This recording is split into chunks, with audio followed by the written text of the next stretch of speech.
Hello, আসসালামু আলাইকুম। Welcome to explore with Ethan. আচ্ছা, ভাবুন তো, এমন একটি দেশ যার আয়তন বাংলাদেশের অনেক জেলা চেয়েও ছোট। নিজের কোনো তেল নেই, প্রাকৃতিক গ্যাস নেই, সোনা নেই, বড় কোনো নদীও নেই।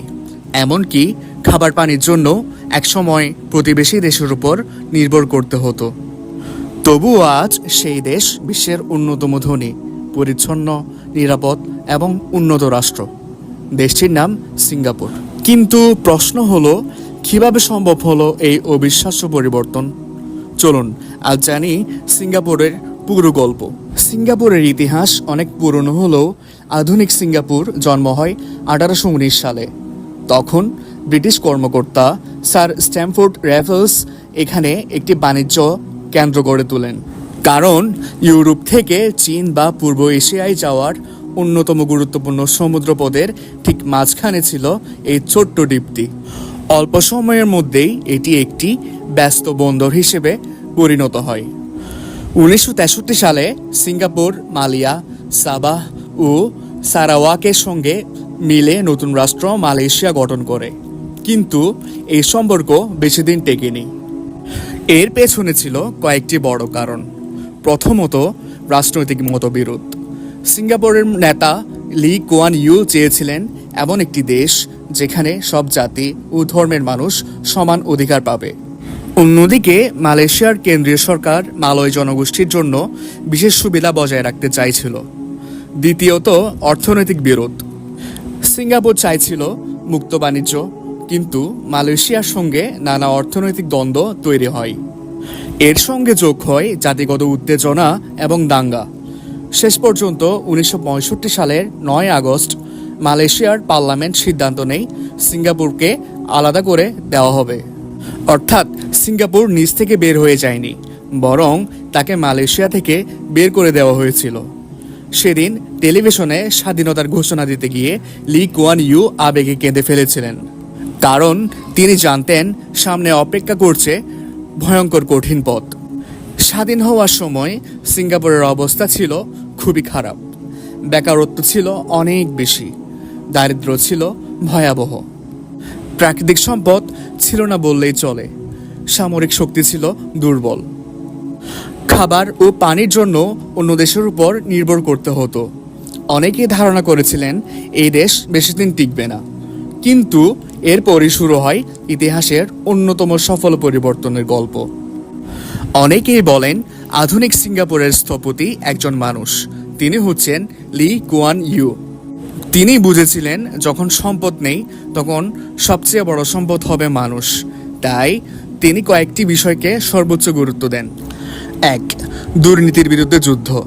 সরকারি কর্মকর্তা থেকে শুরু করে মন্ত্রী, কেউ দুর্নীতি করলে কোনো ছাড় ছিল না। দুর্নীতি দমন সংস্থাকে দেওয়া হয় বিশাল ক্ষমতা। আজও সিঙ্গাপুর বিশ্বের সবচেয়ে কম দুর্নীতিগ্রস্ত দেশগুলোর একটি। 2. বিশ্বমানের শিক্ষা। শিক্ষা ব্যবস্থাকে এমনভাবে সাজানো হয় যাতে শিক্ষার্থীরা শুধু মুখস্থ নয়, বাস্তব দক্ষতা অর্জন করে। বিজ্ঞান, প্রযুক্তি, প্রকৌশল ও গণিতের উপর দেওয়া হয় বিশেষ গুরুত্ব। আজ সিঙ্গাপুরের শিক্ষার্থীরা আন্তর্জাতিক পরীক্ষায় নিয়মিত শীর্ষস্থানে থাকে। 3. বিদেশি বিনিয়োগ। সরকার বিদেশি কোম্পানিগুলোর জন্য সহজ নিয়ম তৈরি করে। কম দুর্নীতি, দ্রুত লাইসেন্স, দক্ষ কর্মী, নিরাপদ পরিবেশ। ফলে বিশ্বের বড় বড় কোম্পানি সিঙ্গাপুরে অফিস ও কারখানা গড়ে তোলে। 4. সরকারি বাসস্থান। আজ সিঙ্গাপুরের প্রায় 80% মানুষ সরকারি পরিকল্পনায় নির্মিত উন্নত মানের ফ্ল্যাটে বসবাস করে। এর ফলে বস্তি প্রায় নেই বললেই চলে। সিঙ্গাপুর এত ধনী হলো কিভাবে? অনেকে ভাবেন নিশ্চয়ই তেল আছে। না, আসলে তাদের সবচেয়ে বড় সম্পদ হলো অবস্থান। বিশ্বের সবচেয়ে ব্যস্ত সমুদ্র পথগুলোর একটি মালাক্কা প্রণালীর কাছেই সিঙ্গাপুর। তাই বিশ্বের হাজার হাজার জাহাজ এখানে আসে। সিঙ্গাপুর বন্দর পৃথিবীর অন্যতম ব্যস্ত বন্দর।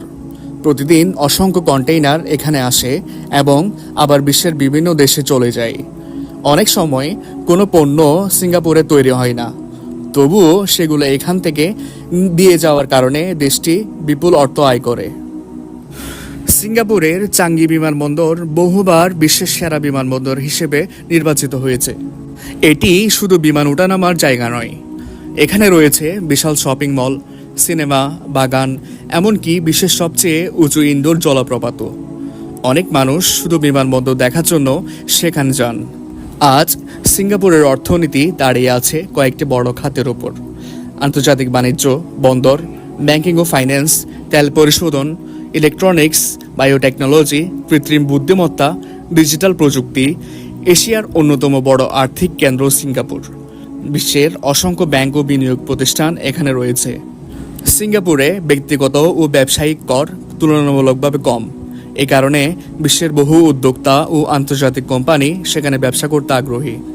এই দেশকে বলা হয় একটি মাল্টিকালচারাল দেশ। এখানে প্রধান 4টি জাতিগোষ্ঠী: চাইনিজ, মালয়, ইন্ডিয়ান এবং অন্যান্য। 4টি সরকারি ভাষা রয়েছে: ইংলিশ, ম্যান্ডারিন, মালয়, তামিল। যদিও দৈনন্দিন কাজের প্রধান ভাষা ইংলিশ। এখানে বৌদ্ধ, ইসলাম, খ্রিস্টান, হিন্দু ও তাও ধর্মের মানুষ একসঙ্গে বসবাস করে। সরকার ধর্মীয় সম্প্রীতির বিষয়ে অত্যন্ত কঠোর। সিঙ্গাপুরকে বিশ্বের সবচেয়ে পরিচ্ছন্ন দেশগুলোর একটি বলা হয়, কারণ আইন অত্যন্ত কঠোর। রাস্তা নোংরা করলে বড় অঙ্কের জরিমানা হতে পারে। অনেক জায়গায় থুতু ফেলাও নিষিদ্ধ। বিশ্বজুড়ে সবচেয়ে পরিচিত নিয়মগুলোর একটি হলো সিঙ্গাপুরে সাধারণভাবে চুইংগাম বিক্রি নিষিদ্ধ, কারণ আগে মানুষ চুইংগাম রাস্তা, লিফট ও ট্রেনের দরজায় আটকে দিত। এসব পরিষ্কার করতে প্রচুর খরচ হতো, তাই সরকার কঠোর সিদ্ধান্ত নেয়। মাদক পাচারের মতো কিছু গুরুতর অপরাধের জন্য এখনও মৃত্যুদণ্ডের আইন রয়েছে, তাই আইন ভাঙার আগে মানুষ অনেকবার চিন্তা করে।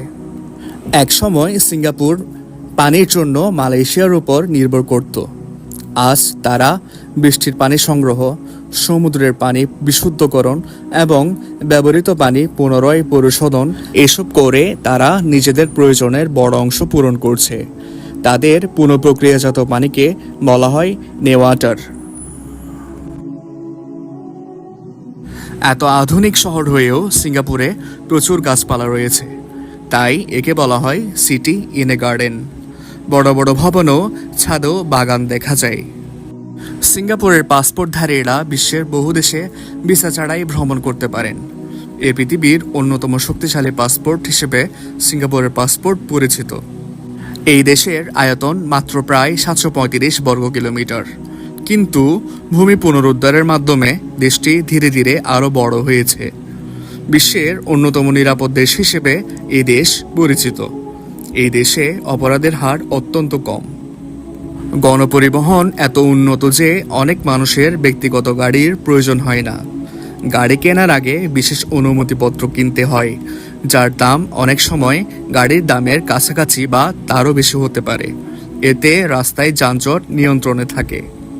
বিশ্বের অন্যতম ব্যয়বহুল শহরগুলোর একটি হলো জীবনযাত্রার মান অত্যন্ত উচ্চ। সিঙ্গাপুর বিনিয়োগ করেছে মানুষের শিক্ষায়, সুশাসনে, দুর্নীতিমুক্ত প্রশাসনে, কঠোর আইনের প্রয়োগে, বিশ্বের বাণিজ্যে এবং দীর্ঘমেয়াদী পরিকল্পনায়। মাত্র কয়েক দশকের মধ্যেই একটি দরিদ্র, অনিশ্চিত ছোট্ট দ্বীপ আজ বিশ্বের সবচেয়ে সফল রাষ্ট্রগুলোর একটিতে পরিণত হয়েছে। সিঙ্গাপুর প্রমাণ করেছে একটি দেশের সবচেয়ে বড় সম্পদ সবসময় তেল, গ্যাস বা সোনা নয়। সঠিক নেতৃত্ব, সৎ প্রশাসন, দক্ষ মানুষ এবং দূরদর্শী পরিকল্পনায় একটি দেশকে বদলে দিতে পারে। আর এ কারণেই সিঙ্গাপুরকে আজ শুধু একটি দেশ নয়, বরং উন্নয়নের এক জীবন্ত উদাহরণ হিসেবে দেখা হয়। ভিডিও ভালো লাগলে প্লিজ আপনার বন্ধুবান্ধব এবং আপনজনের সাথে ভিডিওটা শেয়ার করবেন এবং আমাদের চ্যানেলটা সাবস্ক্রাইব করতে ভুলবেন না। ধন্যবাদ।